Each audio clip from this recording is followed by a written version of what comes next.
Fala, gente boa, tudo bem? Estamos aqui para mais um vídeo do Nosso Deus Não Está Morto. Hoje para ler aqui 1 Coríntios capítulo 7 e sermos edificados pela palavra de Deus.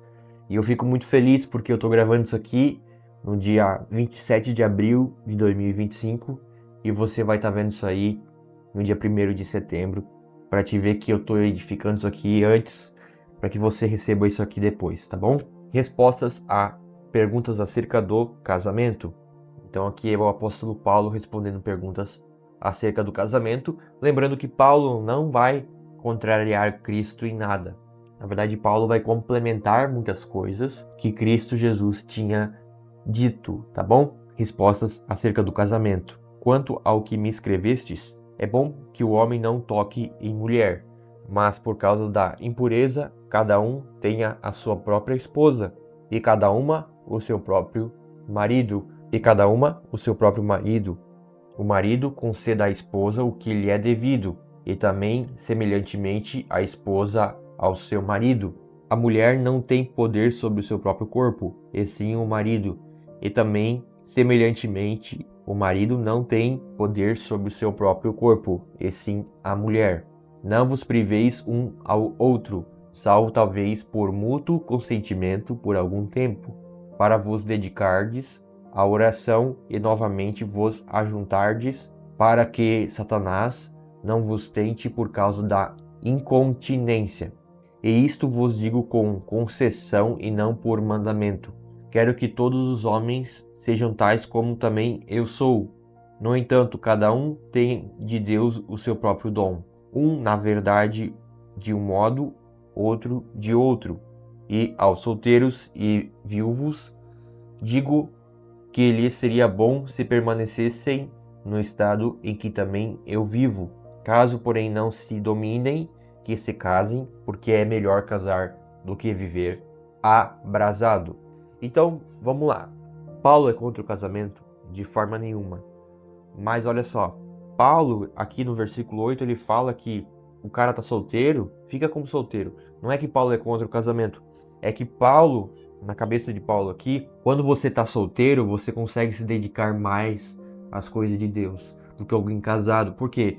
Porque quem é casado vai ter a esposa. Se eu casei, eu tenho uma mulher para dar atenção. Se eu casei, eu tenho uma mulher para partilhar as coisas. Então eu não consigo ter todo o tempo que eu teria se eu tivesse solteiro. Claro que aí que tá, existem benefícios que só o casado tem, e Paulo deixa claro aqui sobre a questão sexual do ser humano, que não é pro ser humano ficar assim. Se ele tem tentação nessa área e encontrou alguém, não deve ficar enrolando a pessoa, deve casar. A partir do momento que você é casado na lei dos homens e na lei de Deus, que é uma coisa só, mas ao mesmo tempo são duas coisas, é um contrato entre ambas as partes. Você escolhe a sua esposa, ela te escolhe, vocês vão ao cartório, vocês se casam, vocês pedem a bênção pastoral, vocês fazem uma cerimônia e vocês estão casados. Só que dentro desse casamento, vocês têm necessidades de casal.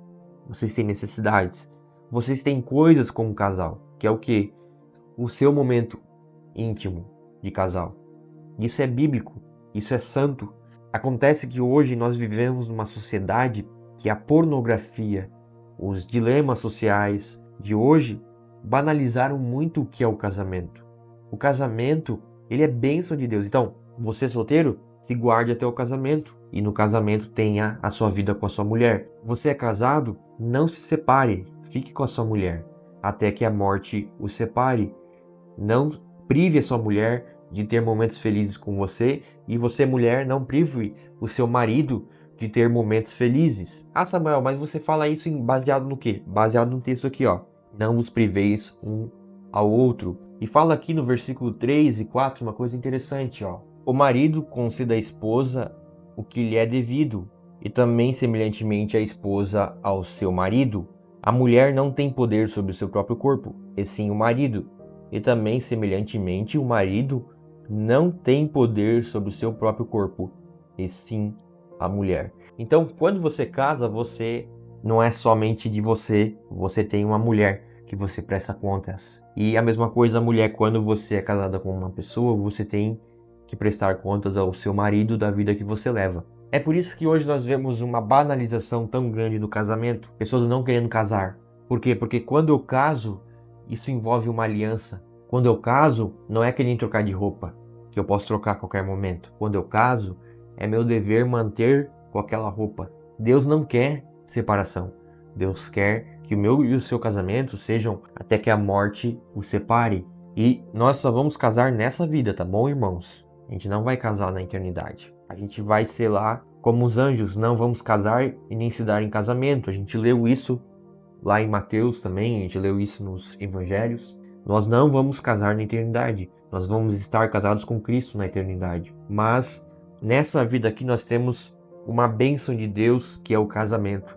Deus deu o casamento porque ele sabia que o mundo ia ser um lugar com desafios. Mesmo antes do pecado, Adão e Eva representam um grande casamento. E mesmo antes da queda, o homem e a mulher, eles precisavam um do outro. Na queda, muito mais. E por que Deus criou o homem e a mulher? Para estarem juntos num casamento.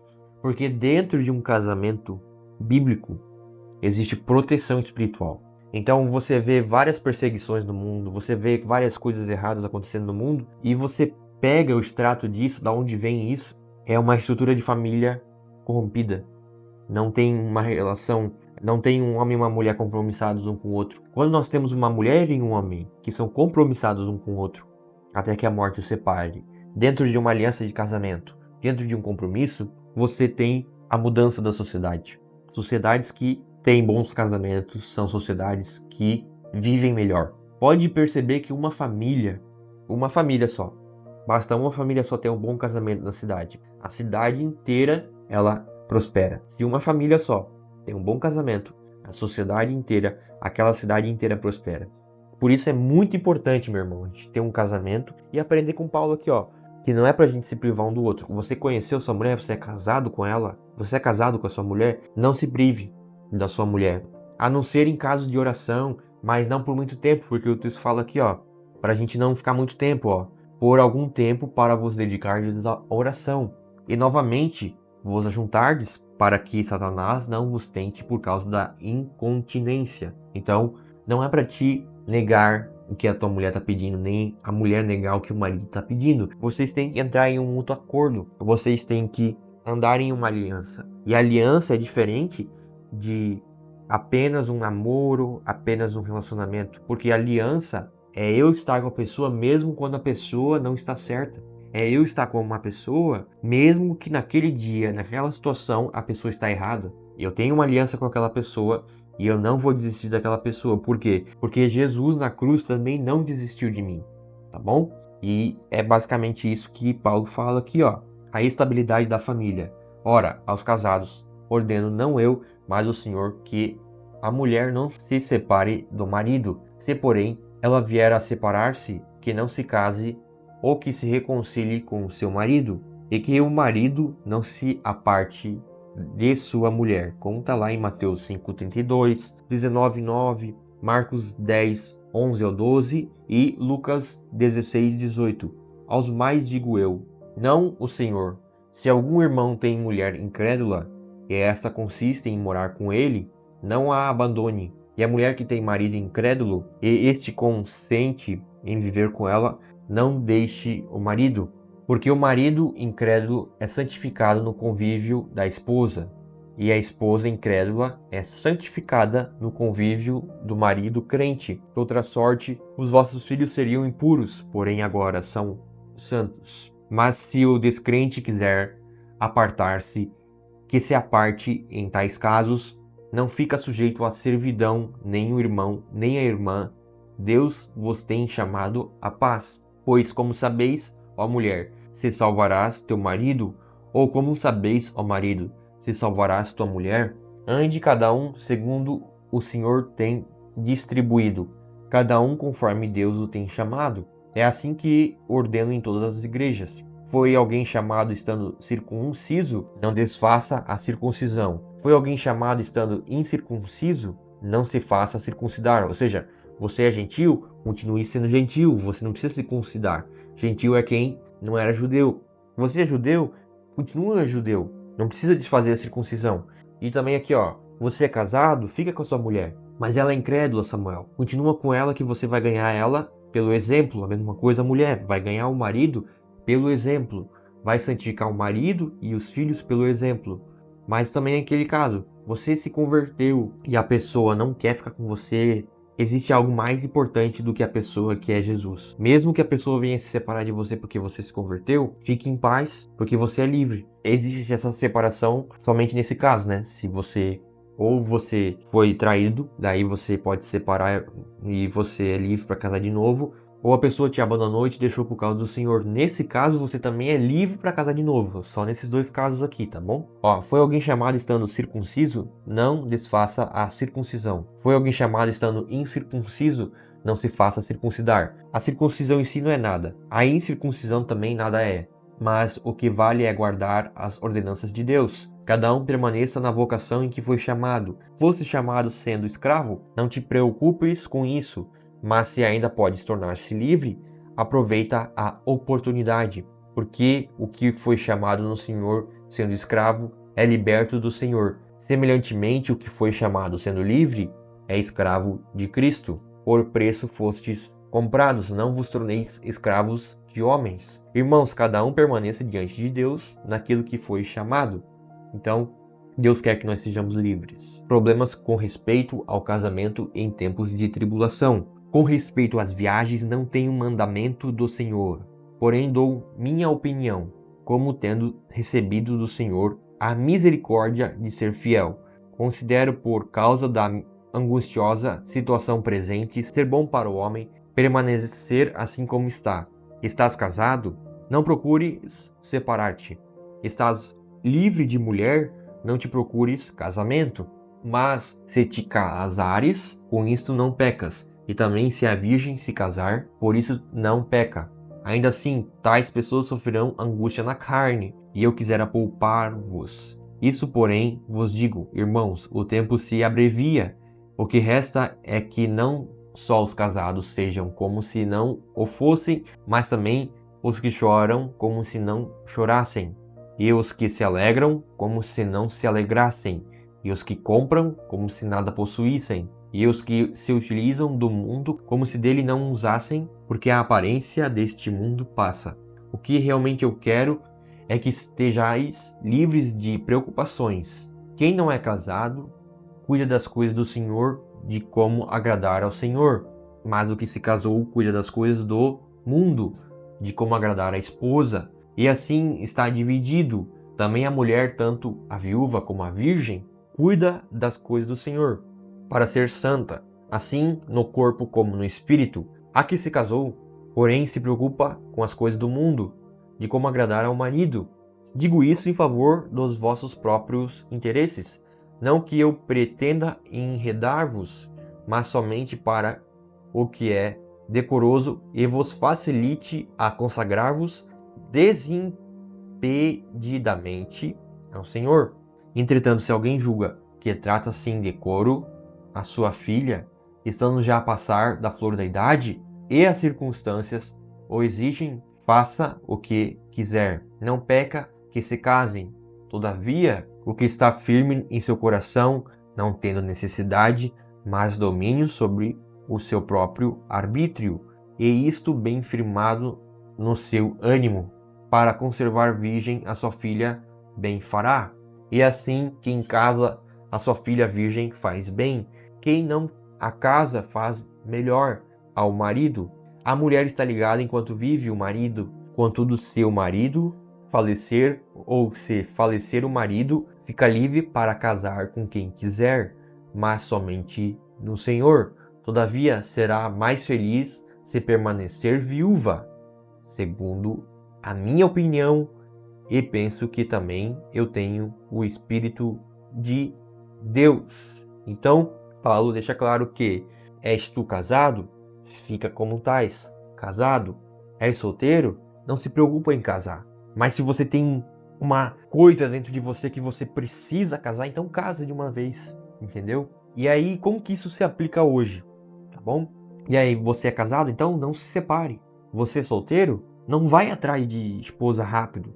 Vai com calma. Você pode ganhar também a sua esposa se você é casado com ela e ela não é crente, pelo exemplo. Mas veja como tudo isso vai se aplicar hoje. Nós vivemos numa sociedade promíscua, uma sociedade que tudo tem essa questão sexual no meio. Tudo, absolutamente tudo. Por isso nós devemos pensar o seguinte: eu tenho que casar, mas tem que ser um entendimento de que é até que a morte separe. E tem mais uma coisa, eu posso escolher bem. Eu não tenho que apressar as coisas. Não tenho que apressar as coisas por ansiedade, por pressão familiar, nada disso. Faça as coisas com calma, tá bom? O casamento ele é sagrado, o casamento ele é bendito diante de Deus. Deus criou o casamento e disse que era bom, tá bom? Deus criou o casamento e se alegra com isso. Só que aí existem duas questões. Você pode casar ou você pode esperar um pouco, se dedicar mais à obra do Senhor. Mas se você está tão preocupado, então case, entendeu? Paulo deixa claro que não peca quem casa e quem não casa.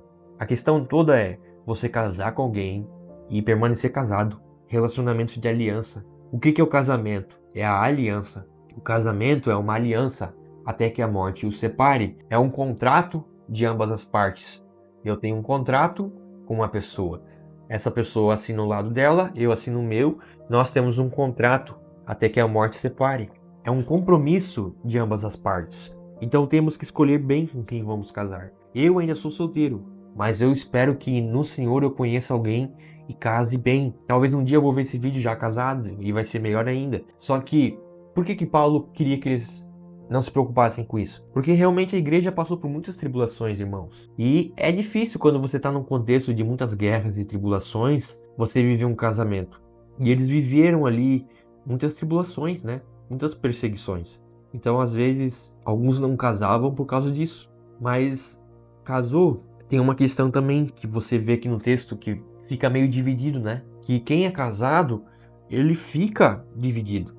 Você tem que se dedicar à mulher, mas você tem que se dedicar ao Senhor. Então, você tem essas duas coisas. Então, você precisa pensar o seguinte: quero casar? Quero, beleza? Então, eu tenho que me preparar emocionalmente. Por quê? Porque quando eu casar, eu vou ter a minha esposa, mas eu também vou ter o Senhor. Eu vou ter que me dedicar à minha esposa, mas eu também vou ter que me dedicar ao Senhor.